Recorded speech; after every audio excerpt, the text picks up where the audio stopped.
Samangat! General salute! Salame! Shast!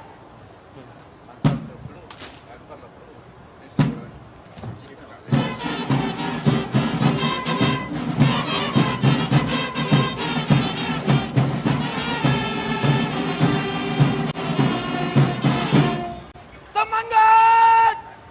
Bajo! Shast!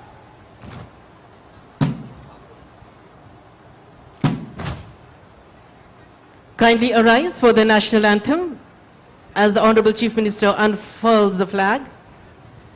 ख़वातीन और हजरात बराए करम मेहरबानी कौमी तराने के लिए खड़े हो जाइए। राष्ट्रीय salute! Salameh! शस्त!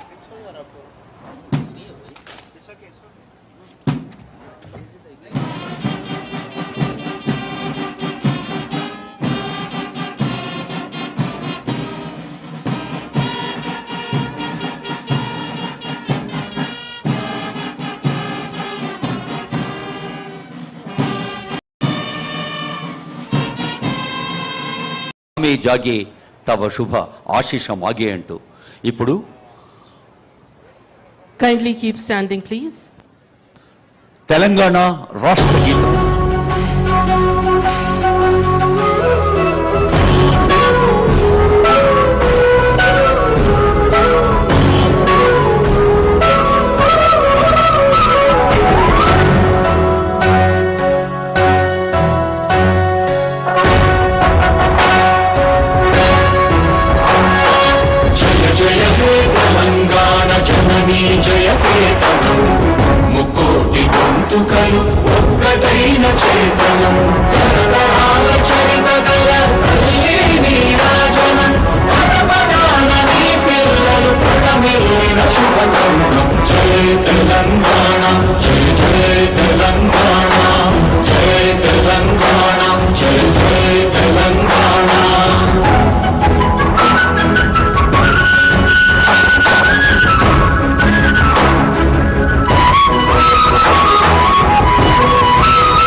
The parade commander, Shri Manan Bhatt, taking permission from Honorable Chief Minister Sir for Nishkraman of the parade. Kindly be seated.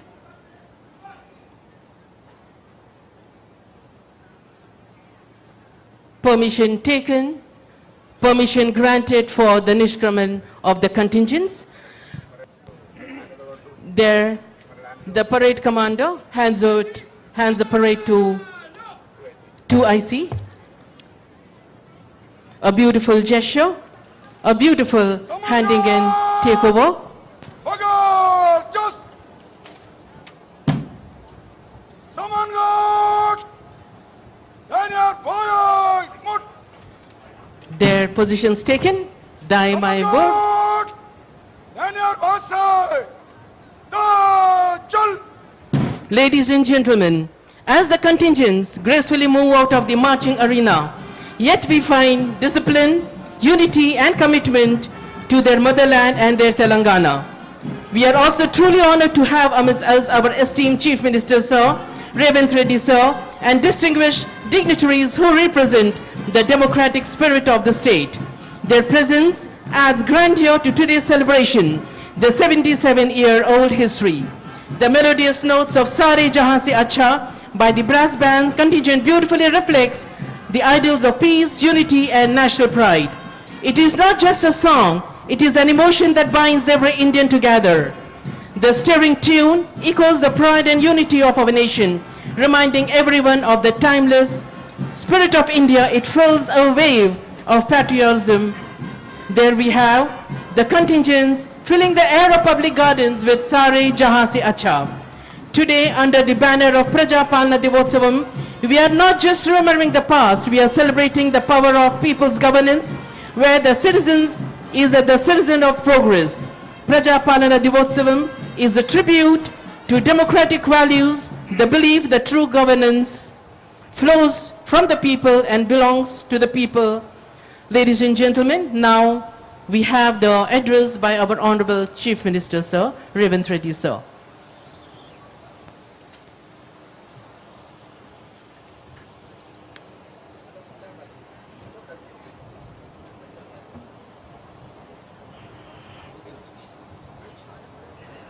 No, but that was written for it only. If you read that much long, he didn't get time. I didn't get time to ask about his speech. జై Telangana. Relax, no, I'm just telling you what we decided, what has to be, as per my experience, which is very little in front of you. Telangana ప్రజాస్వామ్య చరిత్రకు శ్రీకారం చుట్టిన శుభదినం. ప్రజల చేత, ప్రజల కొరకు, ప్రజలే రాసుకున్న పోరాట చరిత్రమన్నది. నిజాం నియంతృత్వంపై సామాన్యుడు సాయుధ పోరాటంతో సాధించుకున్న విజయం ఈరోజు మనము అనుభవిస్తున్న ప్రజాస్వామ్యం. ప్రపంచ ఉద్యమాల చరిత్రలో సువర్ణాక్షరాలతో లిఖించదగ్గ ఘనత తెలంగాణ సాయుధ పోరాటానిది. 1948 సెప్టెంబర్ 17 ఈ పోరాటంలో ప్రజలు విజయం సాధించి స్వేచ్ఛా పతాకను ఎగరవేసిన రోజు.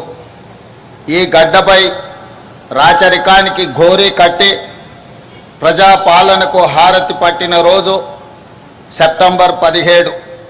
అందుకే ఇది ప్రజాపాలన దినోత్సవం.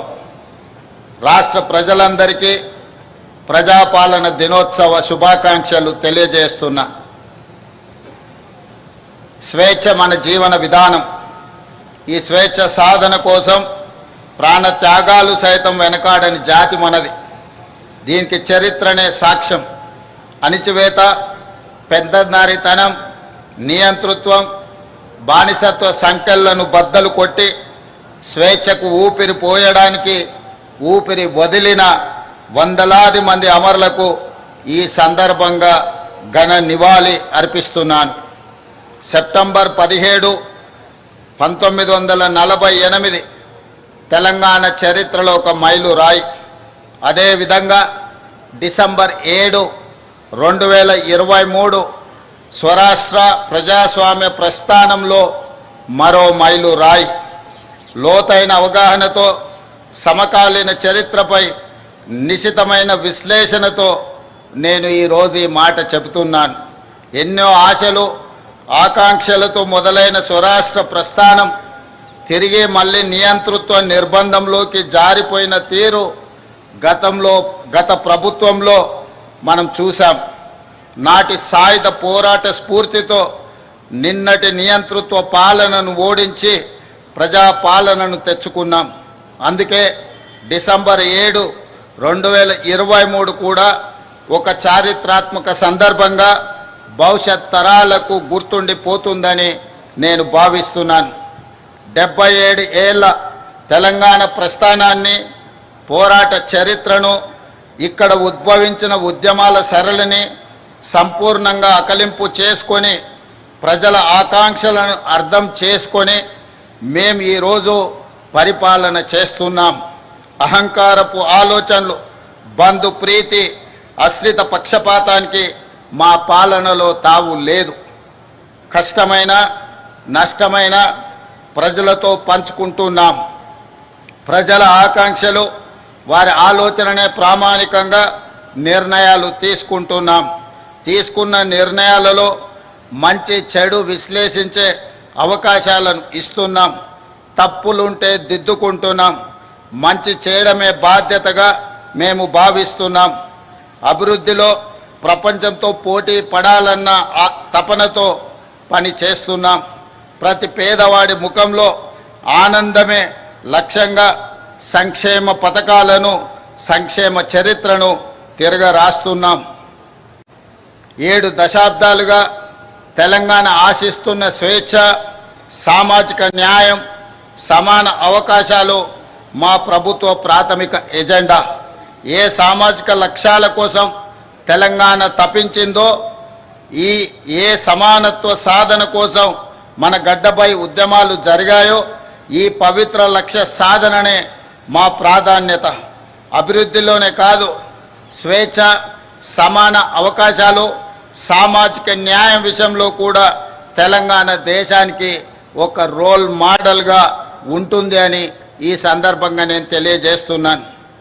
అదేవిధంగా మిత్రులారా, విద్యనే మన విజయానికి వజ్రాయుధమని నేను బలంగా విశ్వసిస్తున్నాను. ప్రపంచ స్థాయి అవకాశాలను అందుకోవడమే కాదు, శాసించే స్థాయి తెలంగాణ యువతకు రావాలి. దానికి విద్యనే ఒక మంచి మార్గం. అందుకే గొప్ప విజన్తో యంగ్ ఇండియా ఇంటిగ్రేటెడ్ రెసిడెన్షియల్ స్కూల్స్ని మనం ఆలోచన చేసి ప్రారంభించుకున్నాం. ఈరోజు నేను చెబుతున్నాను, భవిష్యత్తులో తెలంగాణ విద్యా వ్యవస్థలో విప్లవాత్మక మార్పులకు ఈ స్కూళ్ళు కేంద్రాలుగా మారబోతున్నాయి. విద్యపై మేం చేస్తున్న వ్యయం ఖర్చు కాదు, భవిష్యత్ తెలంగాణకు పెట్టుబడిగా మేము భావిస్తున్నాం. తెలంగాణ బిడ్డలు అన్ని రంగాల్లో రాణించాలనేదే మా ఆలోచన. అందుకే విద్యతో పాటు క్రీడలకు ప్రాధాన్యత ఇస్తున్నాం, ఇన్నోవేషన్కు పెద్దపీట వేస్తున్నాం. Young India sports university, young India skills university, young India police school రేపటి తెలంగాణ భవితకు భరోసా కేంద్రాలుగా మారుతాయి. రేపటి తరాన్ని యాచకులుగా కాదు, స్వీయ శక్తిమంతులుగా మార్చాలన్న సంకల్పంతో పని చేస్తున్నాం. దీనికి అనుగుణంగా రాష్ట్ర విద్యా పాలసీని త్వరలో తీసుకురాబోతున్నాం. ఈనాడు తెలంగాణ రాష్ట్రంలో తెలంగాణ ఎడ్యుకేషన్ పాలసీని తీసుకురావడానికి ఒక కమిటీని నియమించి తెలంగాణ భవిష్యత్ అవసరాలను, అదేవిధంగా ప్రపంచ చిత్రపటంలో తెలంగాణ యువత యొక్క ప్రాధాన్యతను పెంచడానికి ఈరోజు మా ప్రభుత్వం లక్ష్యంగా పనిచేస్తుంది. మిత్రులారా, మీకందరికీ తెలుసు, భూమి కోసం, భుక్తి కోసం, వ్యక్తి చాకిరి విముక్తి కోసం చాకలి ఐలమ్మ, మల్లు స్వరాజ్యం, ఆరుట్ల కమలాదేవి వంటి తెలంగాణ వీర వనితలు పోరాటంలో ముందుండి నాయకత్వ పటిమను చాటారు. ఆ నాయకత్వ వారసత్వాన్ని పునికి పుచ్చుకొని నేడు ప్రజాప్రభుత్వంలో మన ఆడబిడ్డల విజయగాథలను దేశానికి ఆదర్శంగా నిలుస్తున్నాయి. మహిళా ఉన్నతి, తెలంగాణ ప్రగతి నినాదంతో కోటి మంది ఆడబిడ్డలను కోటీశ్వరులుగా చేయాలన్న లక్ష్యంతో మేము చేపడుతున్న కార్యక్రమాలు సత్ఫలితాలను ఇస్తున్నాయి. ఇందిరా మహిళా శక్తి పాలసీలో భాగంగా నారాయణపేట జిల్లాలో మహిళా సమైక్య ఆధ్వర్యంలో ఏర్పాటు చేసిన పెట్రోల్ బంకు ద్వారా 6 నెలల్లో 15,50,000 రూపాయల లాభం ఆర్జించి అవకాశం ఇస్తే అద్భుతాలు చేయగలరని మా ఆడబిడ్డలు ఈనాడు నిరూపించడం జరిగింది. డ్వాక్రా మహిళా సంఘాలు ఉత్పత్తులను విక్రయించేందుకు ప్రత్యేకంగా ఏర్పాటు చేసిన ఖమ్మం మహిళా మార్ట్ విజయవంతంగా నడుస్తుంది. రాష్ట్రంలో మరికొన్ని మహిళా మార్టులను ఏర్పాటు చేయాలని మా ప్రభుత్వం ఆలోచన చేస్తున్నది. అదేవిధంగా మిత్రులారా, ఆహార ధాన్యాల కొరత నుండి ఆహార సమృద్ధి సాధన వరకు ఈ దేశంలో వ్యవసాయ రంగానికి ప్రాధాన్యత ఇచ్చి రైతును రాజును చేసిన చరిత్ర కాంగ్రెస్ ప్రభుత్వాలది. హరిత విప్లవం నుండి ఉచిత విద్యుత్తు వరకు, రుణమాఫీ నుండి రైతు భరోసా వరకు రైతుల కోసం మనం రూపొందించిన సంక్షేమ పథకాలు ఎప్పటికప్పుడు కొత్త చరిత్రను సృష్టిస్తున్నాయి. ఆ వారసత్వాన్ని ప్రజాప్రభుత్వం కూడా మరింత గొప్పగా కొనసాగిస్తుంది. రాష్ట్రంలో 25,35,000 మంది రైతులకు 20,616 కోట్ల రూపాయల రైతు రుణమాఫీ చేసి రుణ విముక్తులను చేసిన రాష్ట్రము దేశంలోనే తెలంగాణ మొట్టమొదటిది. మాఫీ ఈ దేశంలో ఏ రాష్ట్రం చేయని విధంగా రైతులను ఆదుకునే ప్రయత్నం మా ప్రభుత్వం చేస్తున్నది. ఇందిరమ్మ రైతు భరోసా కింద 9 రోజుల్లో 9,000 కోట్ల రూపాయలు రైతుల ఖాతాలో వేసి పెట్టుబడికి భరోసా ఇచ్చాం. ఆర్థిక పరిస్థితి సహకరించకపోయినా రైతుల సంక్షేమ విషయంలో రాజీ పడలేదు. కేవలం ఏడాది కాలంలో 1,04,000 కోట్ల రూపాయల రైతు ప్రయోజనాలపై ఖర్చు చేసిన ప్రభుత్వం ఈ దేశంలో మరొకటి లేదు. 7,178 కొనుగోలు కేంద్రాలను ఏర్పాటు చేసి రైతుల వద్ద చివరి గింజ వరకు ధాన్యం కొంటున్నాం. ధాన్యం కొనుగోలు చేసిన 48 గంటల్లోనే రైతుల ఖాతాలో జమ చేస్తున్నాం. సన్నాలకు క్వింటాల్కు 500 రూపాయల బోనస్ ఇస్తున్నాం. రాష్ట్రంలో 29 లక్షల వ్యవసాయ మోటార్లకు 24 గంటల ఉచిత విద్యుత్తు అందిస్తున్నాం. దీనికోసం రాష్ట్ర ప్రభుత్వం 16,691 కోట్ల రూపాయల సబ్సిడీని విద్యుత్ సంస్థలకు చెల్లిస్తున్నాం. గత ఏడాది 2,90,2.90 కోట్ల టన్నుల ధాన్యం ఉత్పత్తిలో దేశానికే తెలంగాణ ఆదర్శంగా నిలిచింది. ఈ ఏడాది 2,80,00,000 మెట్రిక్ టన్నుల ధాన్యం ఉత్పత్తిలోనే దేశం అగ్రస్థానంలో నిలిచింది. అదేవిధంగా మిత్రులారా, ప్రజాప్రభుత్వం తొలి 20 నెలల్లోనే ఎలాంటి వివాదాలకు ఆస్కారం లేకుండా సుమారు 60,000 ప్రభుత్వ ఉద్యోగాల భర్తీ చేశాం.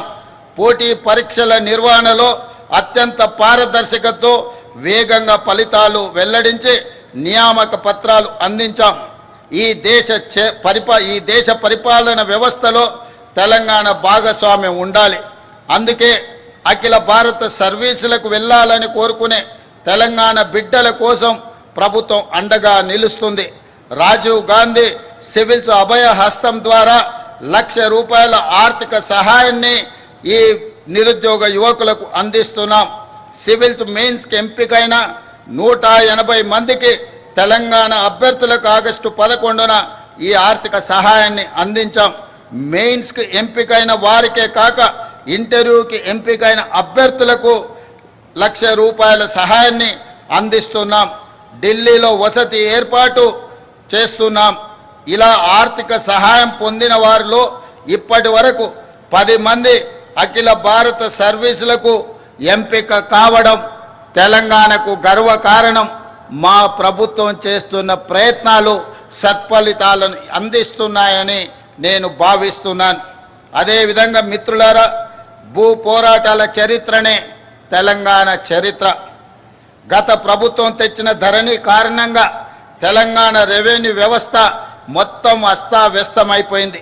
తమ దోపిడీకి అడ్డుగా ఉన్నారనే రెవెన్యూ ఉద్యోగులను, సిబ్బందిని దొంగలుగా, దోపిడీదారులుగా చిత్రీకరించి గత పాలకులు ముద్ర వేశారు. ప్రజా ప్రభుత్వం వచ్చాక ఆ పరిస్థితిని చక్కదిద్ది రెవెన్యూ ఉద్యోగులకు ఆత్మ గౌరవాన్ని ఇచ్చి ప్రజలకు సమర్థవంతంగా సేవలు అందించే దిశగా వారిని ప్రోత్సహిస్తున్నాం.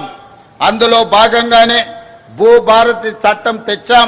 క్షేత్రస్థాయిలో ఈ చట్టాన్ని సమర్థవంతంగా అమలు చేసేందుకు ఇటీవలనే 5,000 మంది గ్రామ పాలన అధికారులను నియమించడం జరిగింది. వాళ్ళు నిజాయితీగా ప్రజలకు సేవలు అందించి గ్రామీణ రెవెన్యూ వ్యవస్థను తిరిగి పునర్నిర్మిస్తారన్న విశ్వాసం, నమ్మకం మా ప్రభుత్వానికి సంపూర్ణంగా ఉన్నది. ఈరోజు సాదా బైనామాలు కావచ్చు, భూభారతికి సంబంధించిన సమస్యలు కావచ్చు, ఈ గ్రామ పాలన అధికారులు ప్రజలకు చేరువై ఈ సమస్యల్ని పరిష్కరించాలని మా ప్రజా ప్రభుత్వం భావిస్తున్నది. అదేవిధంగా ఇందిరమ్మ ఇళ్ల నిర్మాణాలు గ్రామాలలో పేదల ఆత్మ గౌరవానికి ప్రతీకలు. కొత్తగూడెం జిల్లా అశ్వరావుపేట నియోజకవర్గంలోని బెండాలపాడు గ్రామంలో ఇందిరమ్మ ఇండ్ల గృహ ప్రవేశ మహోత్సవంలో పాల్గొన్నప్పుడు ఆ పేదల కళ్ళల్లో చూసిన ఆనందం నాకెనలేని సంతృప్తిని, సంతోషాన్ని అందించింది.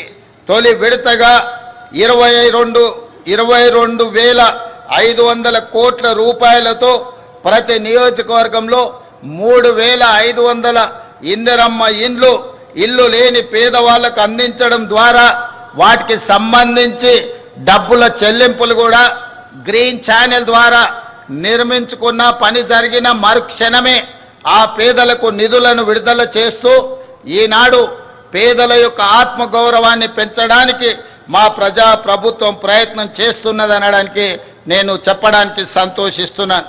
అదేవిధంగా మిత్రులారా, తెలంగాణ అంటే దేశానికి ఆదర్శంగా నిలిచిన అన్నదాతలే కాదు, పేదలకు ఆకలి తీర్చే సన్న బియ్యం పథకం కూడా, సన్న బియ్య సంక్షేమ పథకానికి ఈరోజు కేర్ ఆఫ్ అడ్రస్ తెలంగాణ రాష్ట్రం. దేశంలోనే మరే రాష్ట్రంలో ఇటువంటి పథకం లేదు.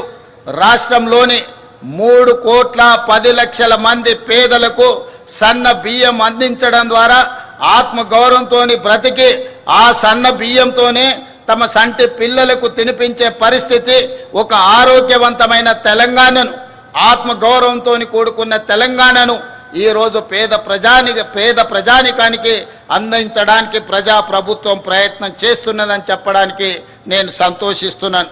అదేవిధంగా మిత్రులారా, కృష్ణానది జలాలు, గోదావరి నదీ జలాలకు సంబంధించి ఈనాడు జరుగుతున్న చరిత్ర మీకందరికీ తెలుసు. ఈ 2 నదులు తెలంగాణ జీవ నదులు. ఆ నదుల్లో మనకు హక్కుగా దక్కాల్సిన నీటి వాటాలపై రాజీ పడేది లేదు. గత పాలకుల తప్పులను సరిదిద్ది ప్రతి చుక్క నీటిపై పక్కా హక్కులు సాధించే దిశగా కృష్ణా జలాల విషయంలో న్యాయ పోరాటానికి తెలంగాణ ప్రభుత్వం సిద్ధమవుతున్నది. ఇటీవలే మన ఇంజనీర్లకు, న్యాయ నిపుణులకు స్పష్టమైన దిశ నిర్దేశం రాష్ట్ర ప్రభుత్వం చేయడం జరిగింది. కృష్ణా జలాలలో తెలంగాణకు న్యాయంగా రావాల్సిన, ముఖ్యంగా నికర జలాలు, వరద జలాలు, మిగులు జలాలు మొత్తం కలిపితే తెలంగాణకు రావాల్సింది 904 టీఎంసీల నీళ్లు. ఈ 904 టీఎంసీల నీళ్లను సాధించడానికి కృష్ణా ట్రిబ్యునల్ ముందు తెలంగాణ తరఫున పక్కాగా బలమైన వాదన వినిపించడానికి అవసరమైన సూచనలను, సలహాలను సాగునీటి పారుదల శాఖ మంత్రితో పాటు మేమే స్వయంగా సమీక్షించి వాళ్లకు సూచనలు చేయడం జరిగింది. అందుకే ఈరోజు తెలంగాణ రాష్ట్రానికి కృష్ణా నదీ జలాలలో రావాల్సిన వాటా కోసము ఈ ప్రభుత్వం పక్కా ప్రణాళికతో పక్కడ్బందీగా ప్రయత్నం చేసి మనకు రావాల్సిన వాటాను సాధించుకుంటామని నేను ఈ సందర్భంగా తెలియజేస్తున్నాను. అదేవిధంగా ఈరోజు 2027 ఎస్ఎల్బీసీ టన్నెల్ ఆనాడు మొదలుపెట్టి వివిధ కారణాల చేత ఆగిపోయింది. ఈరోజు ఎస్ఎల్బీసీ టన్నెల్ పూర్తి చేస్తే కృష్ణానది జలాలలో మన వాటాలను వినియోగించడమే కాదు, నల్గొండ జిల్లాలో ఉన్న ఫ్లోరైడ్ సమస్యను పరిష్కరించడమే కాకుండా 3,60,000 ఎకరాలకు సాగునీరును అందించి నల్గొండ జిల్లాను పట్టి పీడిస్తున్న ఫ్లోరైడ్ సమస్యను పరిష్కరించడానికి ఎస్ఎల్బీసీ టన్నెల్ పూర్తి చేయాలి. ఈ ఎస్ఎల్బీసీ టన్నెల్ పూర్తి చేసే క్రమంలో మొన్న ప్రమాదం జరిగి కొంతమంది కార్మికులు చనిపోయినారు. ఆ కార్మికుల కుటుంబాలకు 25 లక్షల రూపాయల నష్టపరిహారం ఇవ్వడమే కాకుండా తిరిగి ఆ పనులను ప్రారంభించడానికి ఎస్ఎల్బీసీ టన్నెల్ని 2027 డిసెంబర్ 9లోగా పూర్తి చేసి తెలంగాణ రైతాంగానికి అంకితం చేయాలని, నల్గొండ ఫ్లోరైడ్ బాధితులను ఆదుకోవాలని ఒక సంకల్పంతో మేము ముందుకు వెళ్తున్నాం. ఎవరు ఎన్ని అడ్డంకులు కల్పించినా, అవాకులు చెవాకులు పేలినా మా ప్రయత్నంలో మేము వెనకడుగు వేయం. సమస్యలు వచ్చినప్పుడు నిటారుగా నిలబడి ఆ సమస్యల్ని అడ్డుకుంటాం, ఆ సమస్యల్ని పరిష్కరించుకుంటాం, తప్పుడు ప్రచారాలను తిప్పి కొడతామని చెప్పి ఈ సందర్భంగా తెలంగాణ సమాజానికి నేను తెలియజేయడానికి సంతోషిస్తున్నాను. అదేవిధంగా హైదరాబాద్ అనేది ఒక బ్రాండ్. ఈ బ్రాండే మన యొక్క ఇమేజ్ ప్రపంచ స్థాయిలో. అందుకే హైదరాబాద్ గేట్వే ఆఫ్ వరల్డ్గా తీర్చిదిద్దాలని ఈనాడు పూర్తి స్థాయిలో మన ప్రభుత్వం ప్రణాళికలు రచిస్తుంది.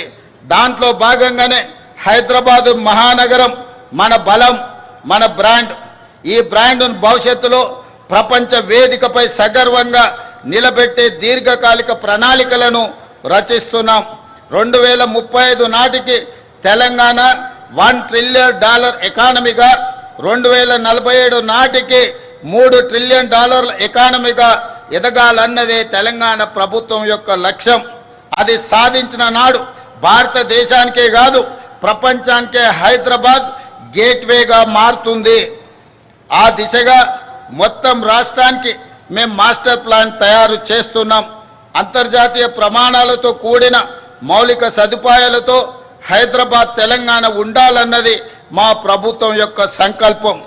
రోడ్లు, విద్యుత్తు, అదేవిధంగా రవాణా సదుపాయాలు, మురుగునీటి పారుదల, వాతావరణ స్వచ్ఛత, ఇలా అన్ని కోణాల్లో అత్యంత స్వచ్ఛమైన సుఖమైన జీవన ప్రమాణాలతో కూడిన నగరంగా హైదరాబాదును మార్చాలని మేము ప్రయత్నం చేస్తున్నాం. ఈ దశగా ఇప్పటికే ప్రభుత్వం చేస్తున్న ప్రయత్నాలు సత్ఫలితాలను అందిస్తున్నాయి. 1,00,000 కోట్ల అంతర్జాతీయ పెట్టుబడులకు హైదరాబాదు కేర్ ఆఫ్ అడ్రస్గా మారుతుంది. గ్లోబల్ కేపబిలిటీ సెంటర్లకు హబ్గా మారుతుంది. హైదరాబాదు నగరానికి వచ్చే 100 ఏళ్ల తాగునీటి అవసరాలకు శాశ్వత పరిష్కారంగా గోదావరి జలాలను తీసుకువస్తున్నాం. దీనికోసం 7,360 కోట్ల రూపాయలతో గోదావరి 2వ దశ 3వ దశ పనులను ఇటీవలనే ప్రారంభించుకున్నామని తెలియజేయడానికి నేను సంతోషిస్తున్నాను. హైదరాబాద్ బ్రాండ్ ఇమేజ్ని పెంచేలా మూసీ పునరుజ్జీవన ప్రాజెక్టు, గాంధీ సరోవర్ ప్రాజెక్టులు ఉండబోతున్నాయి. ఈనాడు దేశంలో గుజరాత్ సబర్మతి సరోవర్ రివర్ ఫ్రంట్ని, ఢిల్లీ గంగానది రివర్ ఫ్రంట్ని, ఉత్తరప్రదేశ్ యమునా నది రివర్ ఫ్రంట్, గంగా నది ఉత్తరప్రదేశ్లో, యమునా నది ఢిల్లీలో రివర్ ఫ్రంట్లుగా అక్కడి ప్రభుత్వాలు ప్రక్షాళన చేస్తున్నాయి. గుజరాత్తో, ఢిల్లీతో, ఉత్తరప్రదేశ్తో పోటీ పడి తెలంగాణ రాష్ట్రం మన మూసీ నది ప్రక్షాళన చేసి హైదరాబాద్ ఒక సుందరమైన నగరమే కాదు, వాతావరణ కాలుష్యానికి దూరంగా అభివృద్ధి చెందిన నగరంగా తీర్చిదిద్దడానికి ఈనాడు ప్రణాళికలు సిద్ధం చేస్తున్నాం.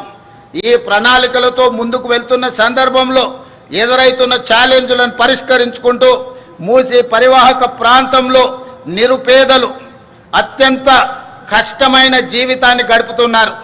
నిన్నగాక మొన్న కురిసిన అత్యధిక వర్షాలు, క్లౌడ్ బస్ట్ వల్ల పేదల జీవితాలు అతలాకుతలమే కాదు, పేదలు మూసీ నదిలో కొట్టుకుపోయినారు. దీనికి ప్రధానమైన కారణం ఎక్కడ నివసించడానికి అవకాశం లేక హైదరాబాదు నగరంలో జీవనాధారం కోసం వచ్చిన వివిధ ప్రాంతాల వాళ్ళు మూసీ పరివాహక ప్రాంతంలో గుడిసెలేసుకొని జీవనం సాగిస్తున్నారు. ఈ గతంలో జరిగిన తప్పిదాల వల్ల ఈనాడు ఆ పేదల జీవితం దుర్భరమైంది. ప్రజలు కొట్టుకొని పోతున్నారు మూసీ నదిలో. అందుకే ఆలోచన చేసి మూసీ పరివాహక ప్రాంతంలో ఉన్న పేదలకు మంచి జీవన ప్రమాణాలు కల్పించే అభివృద్ధిని చేయడమే కాదు, మూసీ పరివాహక ప్రాంతాన్ని కూడా అద్భుతంగా తీర్చిదిద్ది ఒక ఆర్థిక వ్యవస్థగా, ఒక నైట్ ఎకానమీ, హైదరాబాదు నగరం రోజంతా పనిచేస్తే మూసీ రివర్ ఫ్రంట్ మొత్తం రాత్రి మొత్తం సాయంత్రం 7 గంటల నుంచి ఉదయం 6 గంటల వరకు అక్కడ ఆర్థిక వ్యవస్థను బలోపేతం చేసి అక్కడ వ్యాపార పారిశ్రామిక కార్యక్రమాలను నిరంతరం జరిగే విధంగా ప్రభుత్వం అనుమతులు ఇవ్వడం ద్వారా తెలంగాణ రాష్ట్ర ఆర్థిక వ్యవస్థను పెంపొందించడమే కాదు, తెలంగాణ నిరుద్యోగ యువతకు ఉద్యోగ ఉపాధి అవకాశాలు అక్కడ వస్తాయి. అందుకే ఈరోజు తెలంగాణ రాష్ట్ర ప్రభుత్వం మూసీ నది ప్రక్షాళన, మూసీ నది పరివాహక ప్రాంతంలో అభివృద్ధి కార్యక్రమాలు, ఈ అభివృద్ధి కార్యక్రమాల వల్ల నిరుద్యోగ యువకులకు ఉద్యోగ ఉపాధి అవకాశాలు కల్పించడమే కాకుండా రాష్ట్రానికి ఒక సైకిల్ కొత్త ఆర్థిక వ్యవస్థను అందిస్తాం. ఈరోజు ఉదయం 6-7 గంటల నుంచి రాత్రి 9 గంటల వరకే మన వ్యాపార కార్యక్రమాలు జరుగుతున్నాయి. కానీ మూసీ నది పరివాహక ప్రాంతంలో రాత్రి మొత్తం ఆర్థిక వ్యవస్థ నడిచే విధంగా ప్రతి వాళ్ళు ఏమి కావాలన్నా అక్కడ నుంచి పొందవచ్చు, ప్రతి వాళ్ళు అక్కడికి వెళ్ళొచ్చు. ప్రపంచ పర్యాటకులను ఆకర్షించే విధంగా మూసీ నది పరివాహక ప్రాంతాన్ని ఈరోజు అభివృద్ధి చేస్తాం. ఇదే కాదు, హిందువులకు సంబంధించిన దేవాలయం కావచ్చు, ముస్లిం సోదరులకు సంబంధించిన మసీదు కావచ్చు, సిక్కు సోదరులకు సంబంధించిన గురుద్వారా కావచ్చు, క్రిస్టియన్ సోదరులకు సంబంధించిన చర్చిలు కావచ్చు, ఈ నదీ పరివాహక ప్రాంతంలో మత సామరస్యంతో కూడుకున్న గొప్ప కట్టడాలను కట్టడం ద్వారా ప్రపంచ పర్యాటకులను ఆకర్షించి ఈ ప్రాంతాన్ని అభివృద్ధి చేయాలన్న ఆలోచన చేయడమే కాకుండా తెలంగాణ వైతాళికులు, తెలంగాణ చరిత్రకు, తెలంగాణ పోరాటాలకు ప్రతీకలైన గొప్ప వ్యక్తుల యొక్క అక్కడ విగ్రహాలు పెట్టుకోవడం ద్వారా ప్రపంచ పర్యాటకులకు తెలంగాణ చరిత్రను అందించడానికి ఈ మూసీ నది పరివాహక ప్రాంతాన్ని ఈరోజు అభివృద్ధి చేయబోతున్నాం. ఈనాడు హైదరాబాద్ చార్మినార్ ప్రాంతంలో వెళ్తే కాలు తీసి కాలు పెట్టలేని పరిస్థితి. ఉస్మానియా ఆసుపత్రికి వెళ్తే ఆ దుర్గంధంతోని మనం చనిపోయే పరిస్థితులు ఉన్నాయి. వీటన్నిటిలో మార్పు రావాలి. ఈ మార్పు తెలంగాణ అభివృద్ధిలో భాగస్వామ్యం కావాలి. వీటి కోసం నా ప్రభుత్వం నిరంతరం ప్రయత్నం చేస్తుంది. ఈ ప్రయత్నంలో ఒడిదుడుకులు వచ్చినా నిటారుగా నిలబడి అడ్డుకుంటాం, అభివృద్ధిని ముందుకు తీసుకువెళ్తాం.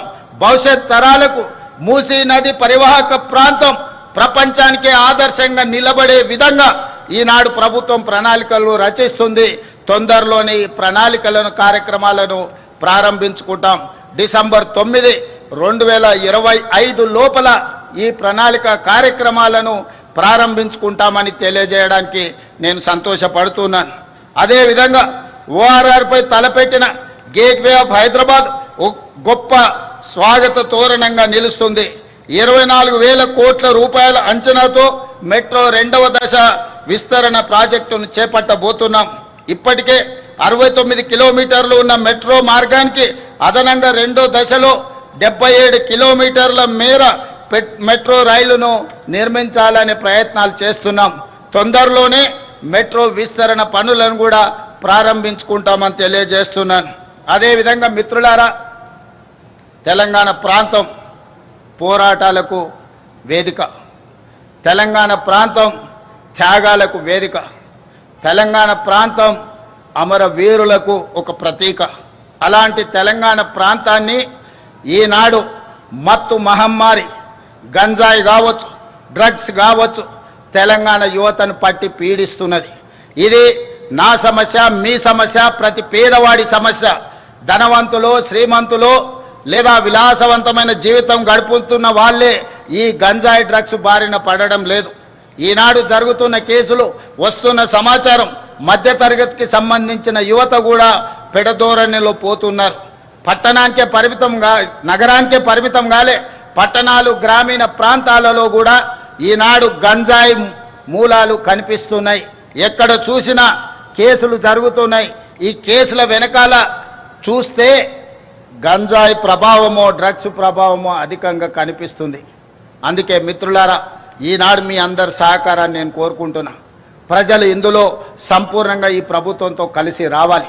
కొంతమందికి ఇష్టం లేకపోవచ్చు, కొంతమందికి మా ప్రయత్నం నచ్చకపోవచ్చు, కానీ ప్రజల నుంచి నేను ఆశిస్తున్నా మీరందరు అండగా నిలబడాలి. అందుకే గతంలో జరిగిన పరిణామాలు మీకు తెలుసు. డ్రగ్స్కు సంబంధించి Hyderabad gateway of Hyderabad for development అనుకుంటా డ్రగ్స్కి గేట్వేగా కొంతమంది మార్చుకోవడం జరిగింది. అందుకే ఈనాడు ఈ డ్రగ్స్ను నియంత్రించడానికి ఈగల్ ఫోర్స్ను తీసుకొచ్చినాం. ఎక్కడైనా మీకు అందరికీ తెలుసు, గద్ద ఆకాశంలో ఎన్ని వందల మీటర్ల పైన ఎగిరినా తన టార్గెట్ను నిశితంగా గమనించి పక్కాగా గద్ద తను చేయాల్సిన పని చేస్తుంది. అందుకే ఈరోజు తెలంగాణ రాష్ట్రంలో ఈ గంజాయిని, డ్రగ్స్ను నిర్మూలించడానికి ఈగల్ ఫోర్స్ను తీసుకొచ్చినాం. ఇది భవిష్యత్తులో తెలంగాణ యువతను సరైన దారిలో పెట్టడానికి, ఈ డ్రగ్స్, గంజాయి వ్యాపారాలు చేసే వాళ్ళను నిర్మూలించడం కోసం ఈనాడు ఈ వ్యవస్థను మనం ఏర్పాటు చేసుకోవడం జరిగింది. కొంతమందికి నచ్చకపోవచ్చు, అయినా ఇందులో వెనుకడుగు వెయ్యాలన్న ఆలోచన లేదు. మొన్న జరిగిన ప్రపంచ దేశాలలో 138 దేశాలు ఈ గంజాయి డ్రగ్స్ నిర్మూలన మీద ఒక పోటీ జరిగింది. దాంట్లో Hyderabad police world police summit WPS 2025లో డ్రగ్ కంట్రోల్ కేటగిరీలో మన హైదరాబాద్ నార్కోటిక్ ఎన్ఫోర్స్మెంట్ వింగ్ ప్రథమ బహుమతి సాధించింది.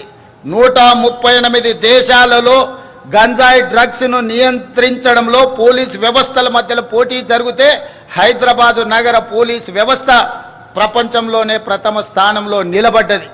అంటే ఈరోజు మా ప్రభుత్వం గంజాయి డ్రగ్స్ ను నియంత్రించడానికి ఏ రకంగా మన పోలీస్ వ్యవస్థ ప్రయత్నం చేస్తుందో మీరందరూ గమనించాలి. కాబట్టి మిత్రులారా, ఈరోజు గంజాయి డ్రగ్స్ కి సంబంధించి ఎంత పెద్దవారు ఉన్నా, ఎవరి బంధువులున్నా, ఎవరి మిత్రులున్నా, ఎవరిని ఈ ప్రభుత్వం వదలదు. వాళ్ళ పట్ల కఠినంగా వ్యవహరిస్తుంది. రాజకీయాలలో వాళ్ళకు హోదాలు ఉండొచ్చు, ఆ హోదాలలో ఉన్న వాళ్ళకు బంధువులు ఉండొచ్చు, ఆ బంధువులకు ఫామ్ హౌజులు ఉండొచ్చు. కానీ ఫామ్ హౌజులు డ్రగ్స్కో, గంజాయికో కేంద్రాలుగా మారి ఇలాంటి వాటిని ప్రోత్సహిస్తామంటే ఫామ్ హౌజుల్లోనే కాదు బొక్కలో దాచుకున్న మా పోలీస్ వ్యవస్థ లాక్కొచ్చి మరి కటకటాల వెనకాల వేస్తుంది. ఇతర దేశాల నుంచి కొంతమంది ఇక్కడికి వచ్చి శాశ్వతంగా ఇక్కడనే స్థిర నివాసం ఏర్పరచుకొని ఈ వ్యాపారాలను కూడా చేస్తుండ్రు. మా పోలీస్ వ్యవస్థ వాళ్ళ పట్ల కూడా ప్రత్యేకమైన నిఘా పెట్టింది. ఖచ్చితంగా వాళ్ళందరిని కూడా పట్టుకుంటాం, వాళ్ళందరినీ కటకటాల వెనకాల తోసేస్తాం.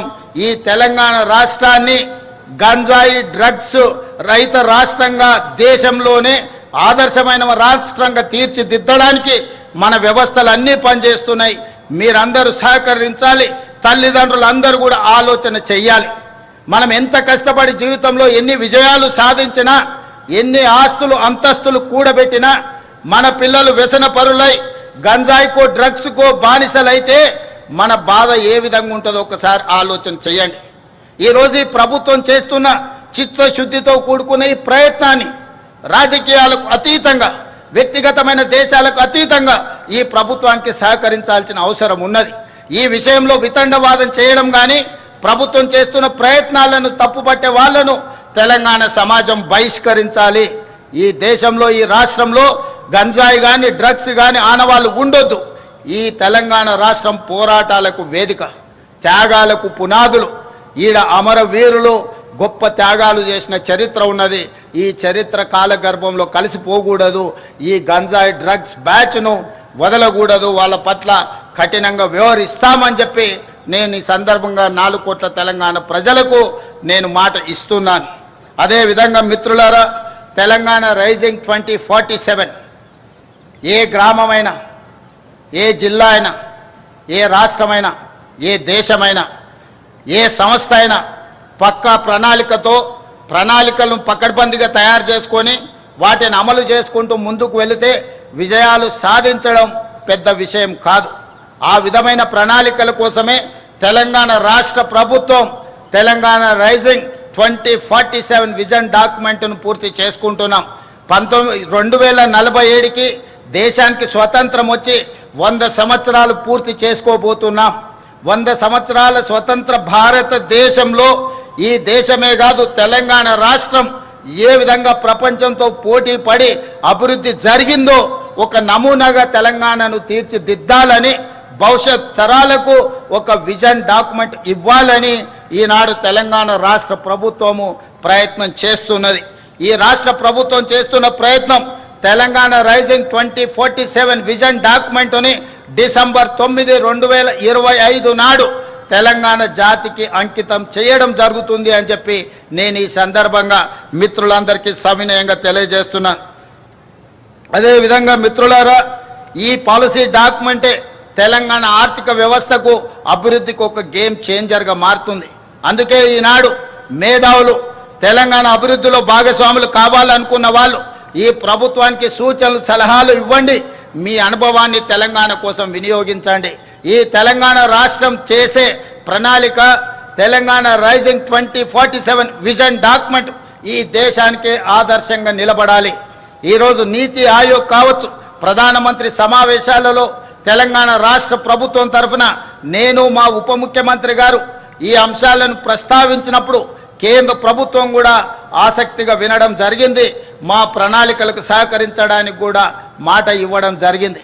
అందుకే ఈరోజు మనం రచించుకోబోయే తెలంగాణ రైజింగ్ 2047 రాబోయే 100 సంవత్సరాలకు అభివృద్ధి నమూనాగా పక్కా ప్రణాళికతో ముందుకు వస్తున్నాం. ఈ ప్రణాళిక తెలంగాణ ముఖ చిత్రాన్ని మార్చబోతుంది. ఈ ప్రణాళికనే తెలంగాణ నిరుద్యోగ యువతకు ఉజ్వల భవిష్యత్తును అందించబోతుంది అని చెప్పి నేను ఈ సందర్భంగా తెలియజేస్తున్నాను మిత్రులారా. అదేవిధంగా ఇందులో భాగంగానే భారత్ ఫ్యూచర్ సిటీ ఈరోజు 400 సంవత్సరాల ముందు కులీ కుతుబ్ షాహీలు, నిజాం సర్కారులు, అదేవిధంగా బ్రిటిషర్సు, అదేవిధంగా ఉమ్మడి రాష్ట్రంలో ఆనాటి ముఖ్యమంత్రులు ఈరోజు హైదరాబాద్ను, సికింద్రాబాద్ను, సైబరాబాద్ను నిర్మించడం జరిగింది. ఈరోజు మన అవసరాలు పెరిగిపోయినాయి. ఈరోజు ఉన్న వ్యవస్థ, ఈ ఉన్న మొత్తం మనకున్న సిస్టమ్ అంతా కూడా సరిపోవడం లేదు. అందుకే ఈరోజు తెలంగాణ రాష్ట్ర ప్రభుత్వం పూర్తి స్థాయిలో ఆలోచన చేసి ఒక గొప్ప నగరాన్ని నిర్మించాలి. అది భారత్కే ఒక ఫ్యూచర్ సిటీగా, ఒక భవిష్యత్తు నగరంగా ఉండాలని ఆలోచన చేసి శంషాబాద్ ఎయిర్పోర్ట్కు కూతవేటు దూరంలో ఈనాడు భారత్ ఫ్యూచర్ సిటీని ప్రణాళికలు చేస్తున్నాం. దాదాపుగా 30,000 ఎకరాలలో ప్రపంచంలోనే ఒక అభివృద్ధి చెందిన నగరంగా ఈరోజు కొత్త నగరాన్ని నిర్మించుకోబోతున్నాం. దీనికి కూడా తొందరలోనే పనులు ప్రారంభిస్తాం. వాటన్నిటి కూడా ప్రణాళికలు సిద్ధమైనవి. కొంతమంది అక్కడి ప్రాంత రైతులను, ఆ ప్రాంత ప్రజలను రెచ్చగొట్టాలన్న ఆలోచన చేస్తారు. వాళ్ళు చేయనిది ఇతరులు ఎవరు చేసినా వాళ్ళ యొక్క అక్కసు, అసూయ వాళ్ళ మాటల్లో కనిపిస్తుంది. ఇలాంటి వాటిని తిప్పికొట్టాలి. ఒక గొప్ప నగరాన్ని నిర్మించుకునే అవకాశం ఈ తెలంగాణ రాష్ట్ర ప్రజలకు దక్కింది. అందుకే భారత్ ఫ్యూచర్ సిటీ నిర్మాణంలో ఆ ప్రాంత రైతులు కానీ, ఆ ప్రాంత ప్రజాప్రతినిధులు అందరూ కలిసి రావాలి. వాళ్ళందరికీ అవగాహన కల్పించే కార్యక్రమాన్ని కూడా రాష్ట్ర ప్రభుత్వం తీసుకుంటుంది. రేపు భవిష్యత్ నగరం ప్రపంచానికే వేదిక కాబోతుంది. పెట్టుబడులకు కానీ, సాంకేతిక నైపుణ్యాన్ని కానీ, అభివృద్ధి ప్రణాళికలకు అదొక వేదిక కాబోతుంది. ఇది తెలంగాణ రాష్ట్ర ఆదాయాన్ని పెంచడమే కాకుండా తెలంగాణ రాష్ట్రాన్ని ఆర్థిక రంగంలో నిలదొక్కునేలా చేసి ఒక ధనిక రాష్ట్రంగా తెలంగాణను తీర్చిదిద్దే అవకాశం ఉంది. దానికి కూడా మీరందరి సహకారం ఉండాలి, ప్రజలకు అవగాహన కల్పించాలి అని చెప్పి మన వాళ్ళందరినీ, ప్రజాప్రతినిధులను, ప్రజా సంఘాలను కూడా నేను రిక్వెస్ట్ చేస్తున్నాను. దానికి రీజనల్ రింగ్ రోడ్డు అభివృద్ధికి రాచమార్గంగా మారబోతుంది. ఈరోజు 160 కిలోమీటర్ల ఔటర్ రింగ్ రోడ్డు ఈరోజు మనకింత అభివృద్ధి తెచ్చిపెట్టింది. ఈనాడు రీజనల్ రింగ్ రోడ్డు ప్రతిపాదన కేంద్ర ప్రభుత్వం దాదాపుగా ఆమోదించింది. రీజనల్ రింగ్ రోడ్డు 360 కిలోమీటర్లు రాబోతుంది. రీజనల్ రింగ్ రోడ్డుతో పాటు రీజనల్ రింగ్ రైలు ప్రణాళికలు కూడా కేంద్ర ప్రభుత్వం దాదాపుగా ఆమోదించింది. అదేవిధంగా ఈ రోజు రీజనల్ రింగ్ రోడ్డుకి, ఔటర్ రింగ్ రోడ్డు నుంచి రీజనల్ రింగ్ రోడ్డుకి మధ్యలో మనం రేడియల్ రోడ్స్ వేసుకోబోతున్నాం కొత్తగా. ఈరోజు హైదరాబాద్ కానీ, బెంగళూరు రోడ్డు కానీ, లేకపోతే ముంబై రోడ్డు కానీ ఆల్రెడీ గ్రామాలు, పట్టణాలు అభివృద్ధి చెందినాయి. రోడ్డు వైడనింగ్లో వాటిని కూలగొట్టాలంటే చాలా కష్టమైన పని అయింది. పేదలకు నష్టం జరుగుతుంది. అందుకే నూతనంగా రేడియల్ రోడ్స్ ప్లాన్ చేస్తున్నాం. ఈనాడు మనము ఫ్యూచర్ సిటీ నుంచి ఒక రేడియల్ రోడ్, అదేవిధంగా బుద్వేల్ కోత్వాల్గూడ నుంచి ఈరోజు చందన్వాల్లి నుంచి కొడంగల్ వరకు ఇంకొక రేడియల్ రోడ్డుని, ఈ రకంగా 10 నుంచి 12 రేడియల్ రోడ్స్ని ఔటర్ రింగ్ రోడ్డు నుంచి రీజనల్ రింగ్ రోడ్డుకు వేయదలుచుకున్నాం. ఇదే కాదు, ఈనాడు కేంద్ర ప్రభుత్వంతో మాట్లాడినాం. బుల్లెట్ ట్రైన్ అంటే జనాలు జపాన్ గురించి, జపాన్ వైపు చూస్తారు. జపాన్ తర్వాత నరేంద్ర మోడీ గారు గుజరాత్కు తీసుకెళ్ళారు. నేను అడిగిన ప్రధానమంత్రి గారిని, మాకు కూడా బుల్లెట్ ట్రైన్ కావాలి, సౌత్లో ఉండే నగరాలకు కనెక్టివిటీ పెరగాలని. మొన్న జరిగిన ప్రభుత్వ సమీక్షలో కేంద్ర ప్రభుత్వం నుంచి ప్రతినిధులు వచ్చిండ్రు. ఈనాడు ఫ్యూచర్ సిటీ నుంచి అమరావతి, అమరావతి నుంచి చెన్నైకి బుల్లెట్ ట్రైన్, అదేవిధంగా ఫ్యూచర్ సిటీ నుంచి బెంగళూరుకు బుల్లెట్ ట్రైన్, బెంగళూరు నుంచి చెన్నైకి బుల్లెట్ ట్రైన్ ప్రతిపాదనలు ఈరోజు మన ముందు ఉన్నాయి. భవిష్యత్తులో ఎక్స్ప్రెస్ గ్రీన్ఫీల్డ్ హైవేలే కాదు, వాటితో పాటు బుల్లెట్ ట్రైన్ కూడా ఈరోజు మనకు రాబోతుంది. ఇవన్నీ కూడా గ్రోత్ ఇంజన్లుగా మారబోతున్నాయి. అందుకే మనకు ఈరోజు తెలంగాణ అభివృద్ధి ప్రణాళిక ఒక గొప్పగా మనం ప్రయత్నం చేస్తున్నాం. వీటన్నిటిలో మీ అందరి సహకారం ఉండాలి. జపాన్, సింగపూర్ లాంటి దేశాలు అభివృద్ధి చెందినాయని మాట్లాడుతున్నాం. అభివృద్ధి చెందడానికి ప్రధానమైన కారణం నాయకుల యొక్క సంకల్పం, ప్రభుత్వాల యొక్క ప్రణాళిక.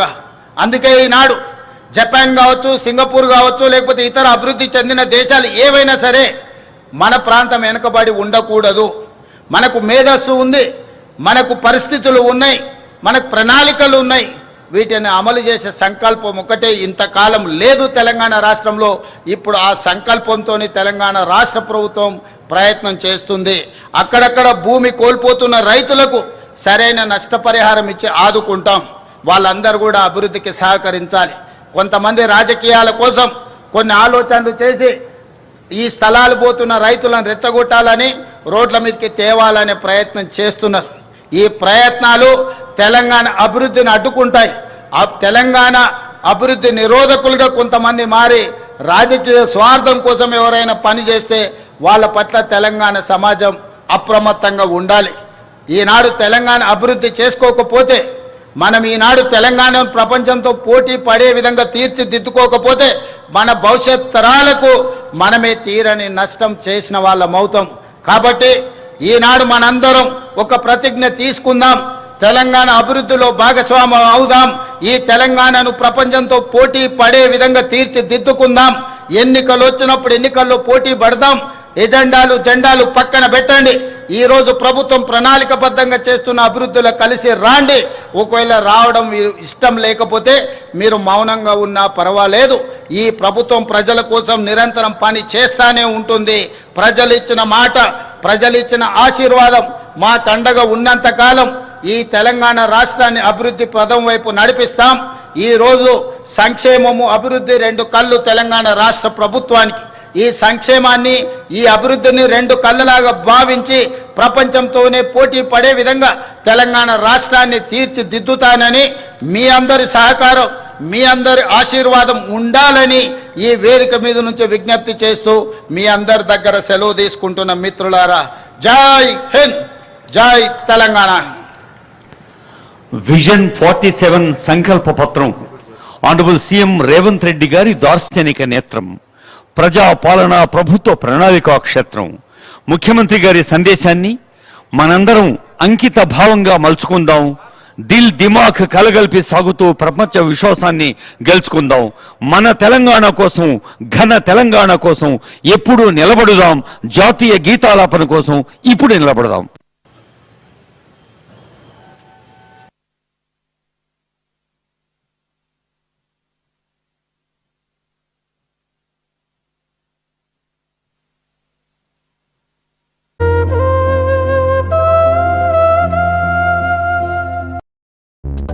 మరిన్ని లేటెస్ట్ అప్డేట్స్ కోసం సబ్స్క్రైబ్ చేయండి.